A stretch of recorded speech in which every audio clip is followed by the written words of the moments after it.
Hi everyone, this is the first PMO Mini-Masterclass from PMO Flashmob. For those of you that have not been along before, the PMO Flashmob is a monthly PMO networking group for PMO professionals in the London area. We started a couple of years ago, and since that time we've had a lot of social meetups and learning evenings as well. What we decided going forward is that every other month we would have a PMO Mini-Masterclass. So for our very first one in 2015, we decided to go with a subject which is really close to my art, which is around careers and recruitment around PMO. I used to be a PMO manager myself many years ago before moving into the field of recruitment. So it's something that I know quite a lot about, and it's, like I said, it's a subject that I really enjoy talking about, and also extending the learnings that I've had over the last 13 years actually working in the field now. So this evening we were going to focus on 4 individual areas of a PMO career portfolio. So that's the PMO marketplace, PMO job tools, PMO training and development, and networking for opportunities. The PMO Mini-Masterclass this evening came from QA training, which is right in the heart of London near Tower Bridge and overlooks the Tower of London. So a great venue for us, but also quite apt because we're going to be talking about PMO training and development as well. So let's crack on with PMO Marketplace. Like I said, one of the things that I've done over the last 13 years is work right at the heart of the PMO marketplace. It's what I do day in, day out. So I've had a lot of time to talk to organisations that are looking for PMO people, but obviously also people that work within the PMO space as well.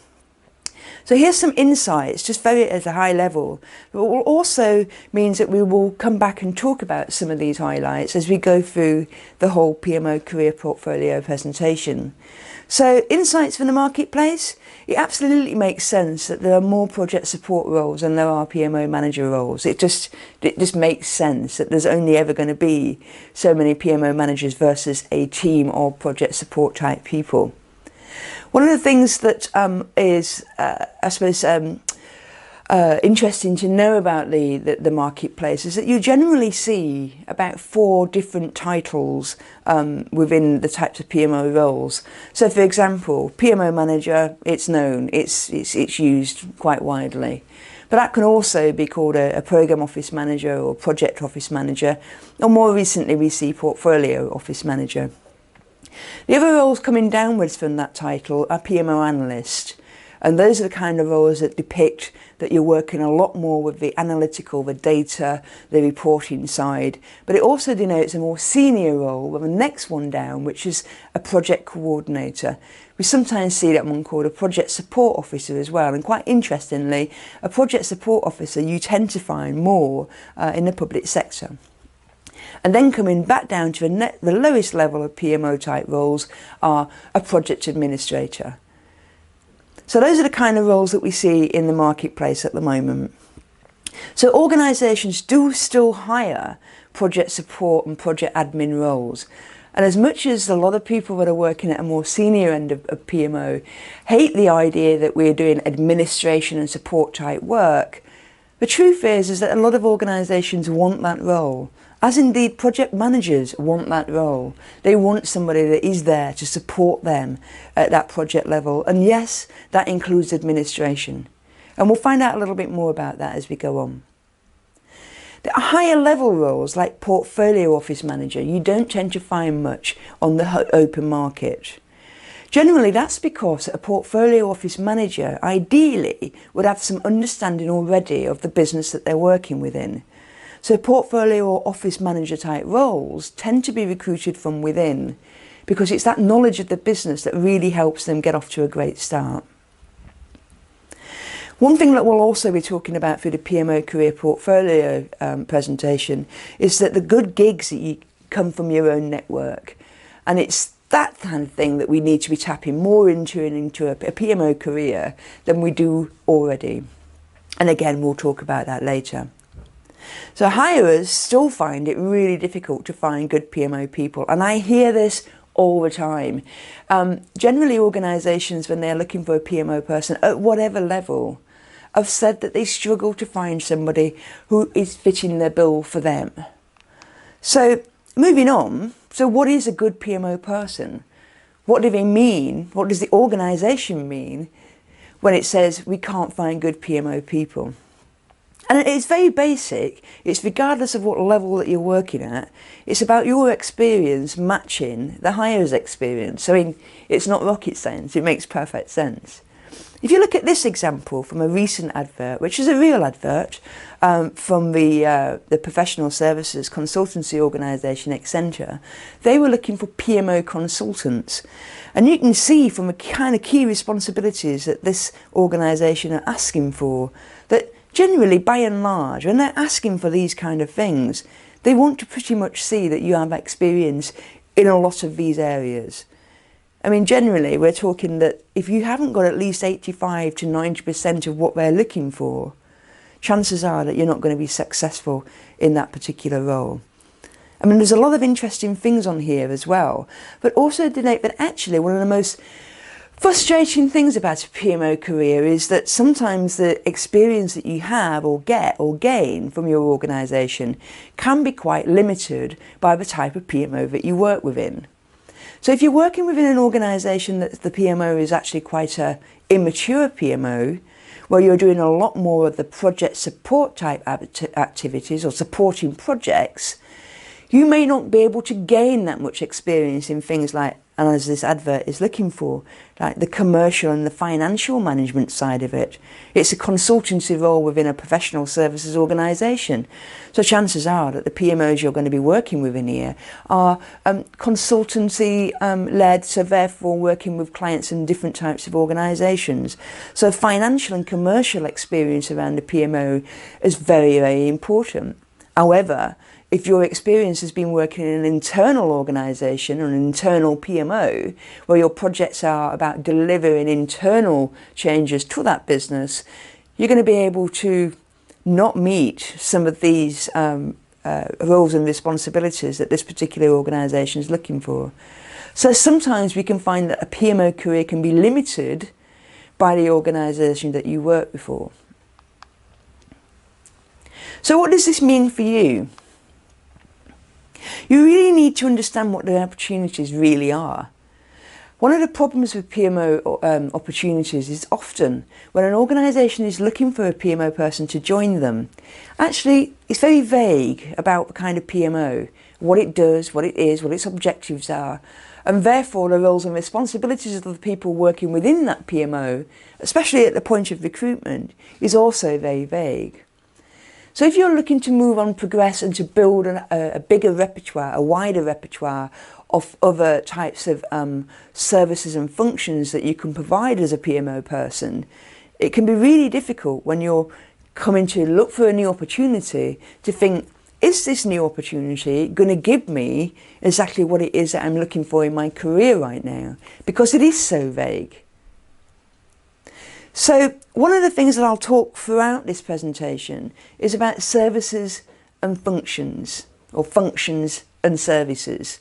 It's the way that we categorise the types of PMO work and activities that you will do as a professional. So what we mean by that is that a function would be things like the areas that we work within. So for example, planning, reporting, risk management are all very much functions of what we do at a high level.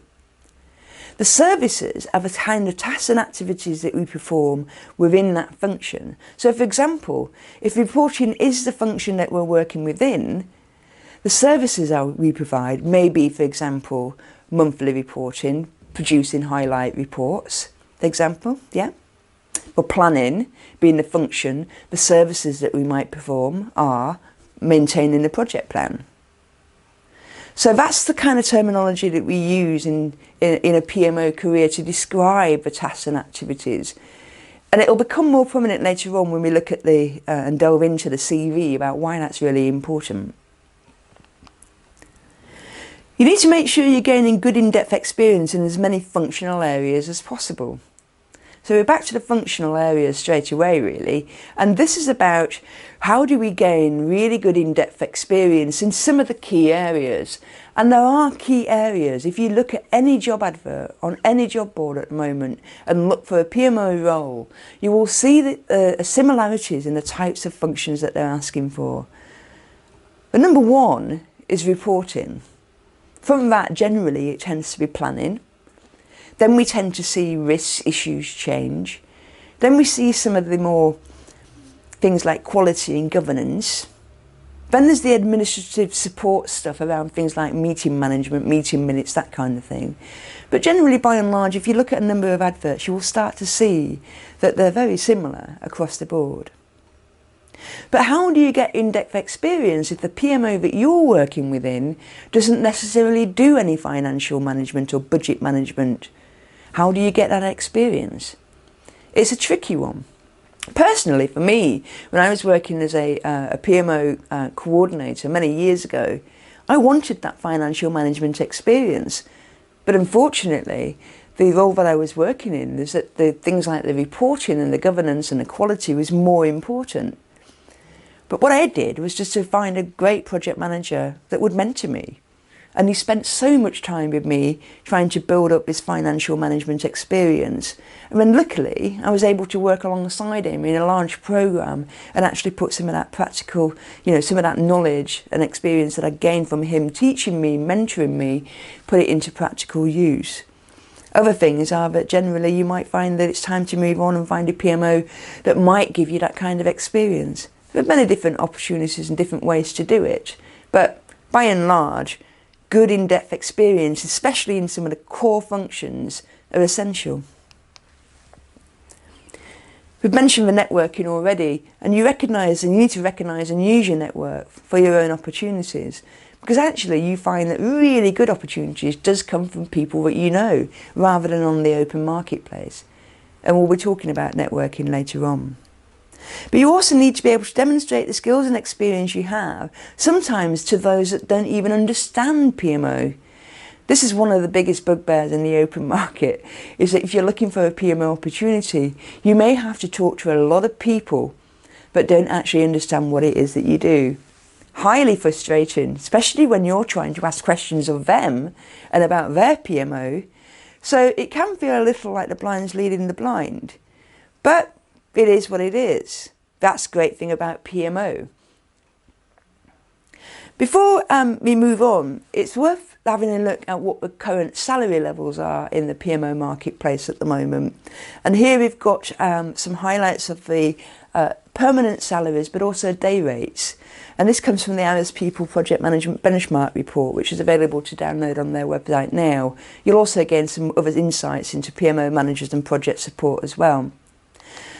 So first off, we can see that from a salaried point of view, from a project support point of view, a good project support person at the moment is earning between about 30 and 40k. And that is about right.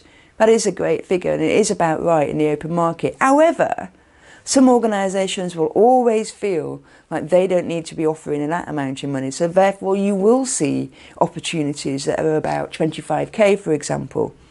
But by and large, those 25k opportunities are more aimed at the project administrator, lower end project support roles as well.